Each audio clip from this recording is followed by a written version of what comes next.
When the May 21st, 1892 edition of the Memphis-based newspaper, The Free Speech, went to press, the paper's owner and editor, Ida B. Wells, had no reason to think that it would be the last. Wells, a black female schoolteacher turned journalist, had seen subscription rates rise as she devoted increasing attention to racial justice issues and began printing the newspaper on pink paper to set it apart from other publications. For the May 21st edition, Wells penned an editorial that condemned the brutal lynchings of black men by white mobs and attacked the old threadbare lie that Negro men assault white women. The reason white men were torturing and executing black men was not, Wells wrote, because of the threat black men posed to white women. It was because of the threat they posed to white men's economic and sexual dominance.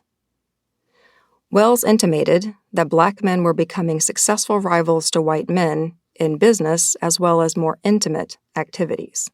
If Southern white men are not careful, she warned, they will overreach themselves, and a conclusion will then be reached which will be very damaging to the moral reputation of their women. Wells's words were reprinted a few days later in the Memphis Scimitar, a white-owned newspaper.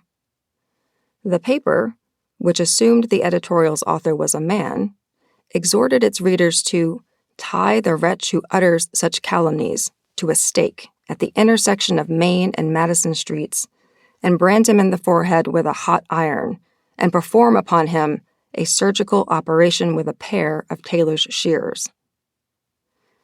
On May 27th, a mob of leading white businessmen responded to this call by seizing Reverend Taylor Nightingale, a former owner of the Free Speech they mistook to be the author of Wells's piece, pistol-whipping him into denouncing the editorial as a slander against white women. After Nightingale disclosed that Wells was the actual author, the mob threatened to lynch her in front of the courthouse and burned the offices of the Free Speech to the ground. Wells, who happened to be away from Memphis at the time, learned that the mob had destroyed the type and furnishings and left a note behind saying that anyone attempting to publish the paper again would be punished by death. The burning of the Free Speech was not an isolated occurrence. Instead, it was emblematic of the fate of fearless speech in America. Throughout history, speakers who have given voice to racial and sexual injustice have been mobbed, assaulted, and arrested. From abolitionists before the Civil War to suffragists at the turn of the 20th century, to contemporary protesters against racial injustice, the bravest advocates for true democracy have been persecuted and prosecuted for their speech. This is the story of not only our past, but our present. Today, in America, college students protesting against genocide and racism are being violently arrested, expelled, and evicted from their campuses. Demonstrators against police brutality are tear-gassed, beaten, struck by vehicles, and thrown in jail. Women who expose the abuses of powerful men are doxxed, threatened, sued, and subjected to vicious harassment campaigns. Journalists reporting on political misdeeds are vilified, assaulted, and surveilled.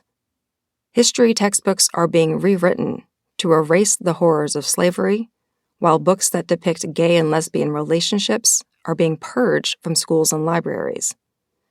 Words, concepts, and entire disciplinary fields relating to gender and race are being banished from classrooms. Federal and state officials are attempting to transform universities into factories of government-approved propaganda. Teachers, school board members, and librarians are being defamed as predators and threatened with arrest, ruinous litigation, and bodily harm.